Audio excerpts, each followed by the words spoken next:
And then we heard about the components of pain. We heard that pain have different components, sensory, affective, and cognitive. And we are lucky nowadays to have these powerful imaging techniques, especially functional MRIs. And functional MRIs enable us to understand what happens in the brain as a consequence of some peripheral stimulation. And this is the study that you saw already by Rick Gracely. At the time, he belonged to the group of Dan Clough in Michigan. And this study basically tells you that there is augmented pain in fibromyalgia. And if you want, I rephrase it, this is a very expensive tool to prove that pain is real in fibromyalgia. Because sometimes they say that pain is not real. So this is an expensive argument that fibromyalgia is real. And what is interesting, and we saw this slide as well, that when you have concomitant depression with fibromyalgia, so you have additional activation of other areas that are not activated in fibromyalgia per se, like the amygdala and the anterior insula.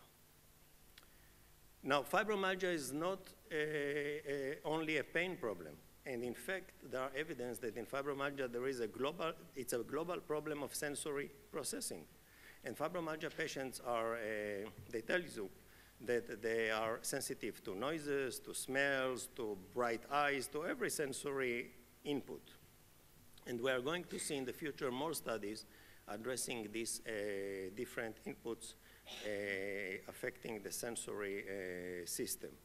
In fibromyalgia, if we have to summarize a couple of studies, there is insular hyperactivity, and studies with proton MRS of glutamate levels in the posterior insula have shown that there is a reduction, when there is a reduction in glutamate, it is associated with reduced experimental pressure pain in fibromyalgia, and this reduction in glutamate is also associated with reduced clinical pain in fibromyalgia. So glutamate appears to be a very important neurotransmitter there. And this is a study that is important. It's a PET study, again, from the group of Dan Clough in Michigan, showing that there is reduced mu-opioid receptor availability in fibromyalgia. Now, this is an important study because it can explain in part something that we knew for many years, that narcotics are not very effective in fibromyalgia. And maybe this is the part of the answer why. Because if your mu receptors are unavailable, so you can give narcotics, but they are not going to bind to anything because they don't have free receptors. So I'm not using narcotics in fibromyalgia. I'm using tramadol, but not strong narcotics. We discussed that already, that there is a problem of decreased descending analgesic activity in fibromyalgia. And in fact, you have absent or attenuated DNIC in fibromyalgia, but not only in fibromyalgia, also in IBS, for instance. By the way, I could take this lecture and change the name fibromyalgia and put IBS, and 90% of what I give you here is true for IBS. So there is a dramatic overlapping between these different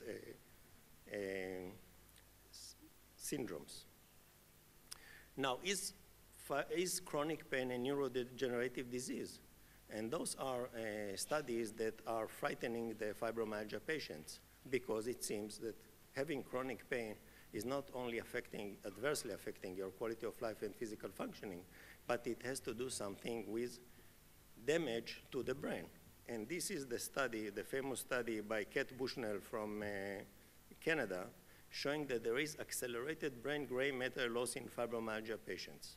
So they found that 1 year of having chronic pain or fibromyalgia is equivalent to 9 years of so-called normal brain atrophy, of a control without pain.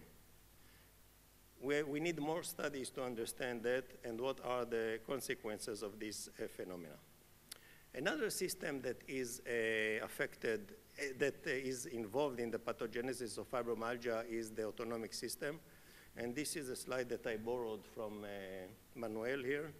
And he was really the pioneer in this field, showing that there is dysfunction of autonomic system in fibromyalgia. And we actually confirmed his data here. And we found altogether, using computerized heart rate variability analysis in fibromyalgia, that there are signs of sympathetic hyperactivity. Now, sympathetic hyperactivity, I'm sure that we are going to hear more about it from Manuel in the afternoon, but it can explain many of the symptoms of fibromyalgia patients, like tachycardia, like sweating, like the feeling that you have, your fingers are becoming puffy and stuff like that. There are some evidence recently that inflammatory cytokines can play a role in fibromyalgia. And we are going to see more about these studies. So to summarize the pathogenesis of fibromyalgia, you see that there is actually, it's a complex interaction between the endocrine, immune, and emotional regulation systems. And those relationships of fibromyalgia to the HPA axis, pro-inflammatory cytokines, and autonomic dysfunction may result in clinical consequences. And the clinical consequences are those: fatigue, sleep problem, depressed mood, etc. Now, fibromyalgia affects also other things in the body. And this is one study, but there are other clues that fibromyalgia is associated with metabolic syndrome.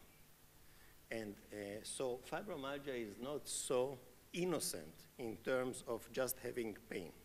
And actually, in our studies, we have shown that fibromyalgia patients who have a higher BMI than those with a normal BMI are having worse quality of life, functional disability, more pain, etc.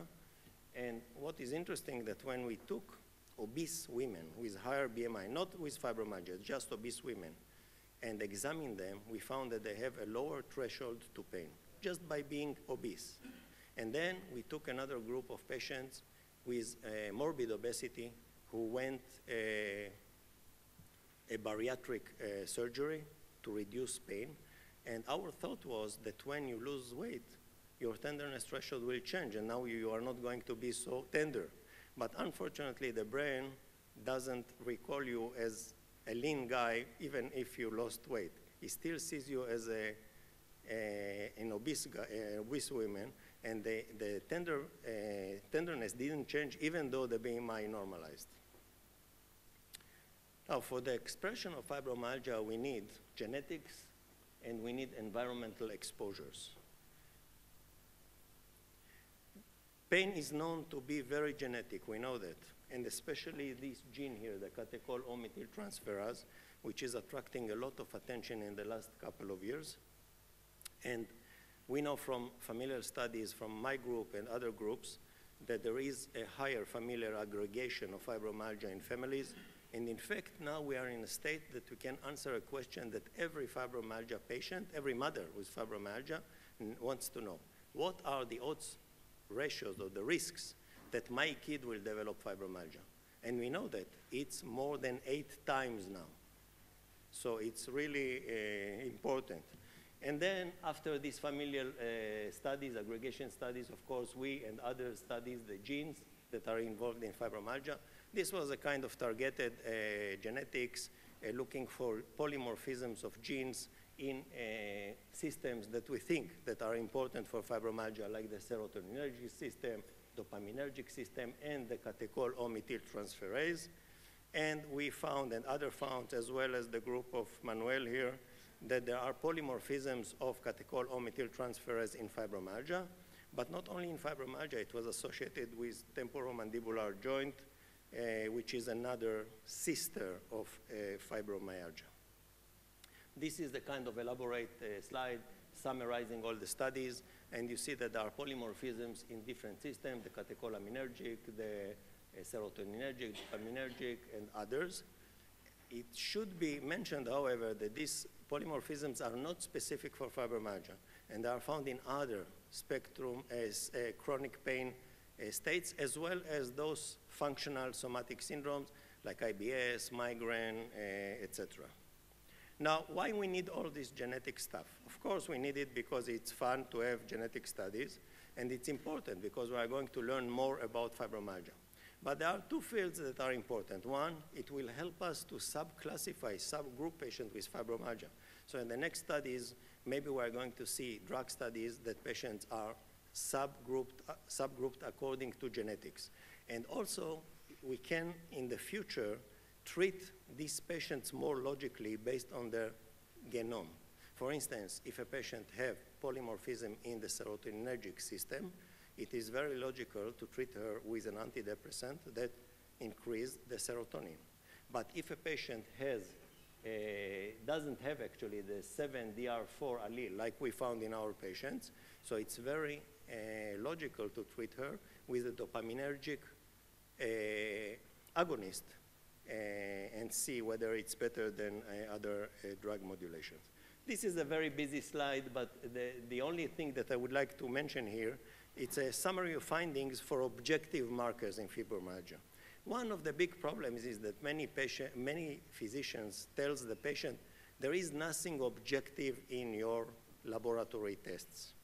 And it's not true. When they say it's nothing objective, they mean the usual tests, the routine tests. But you can see that many different tests, including laboratory tests, physiological tests, are abnormal in fibromyalgia.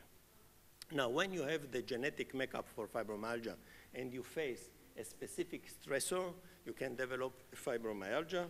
And here you can see that early life stressors have been associated with fibromyalgia.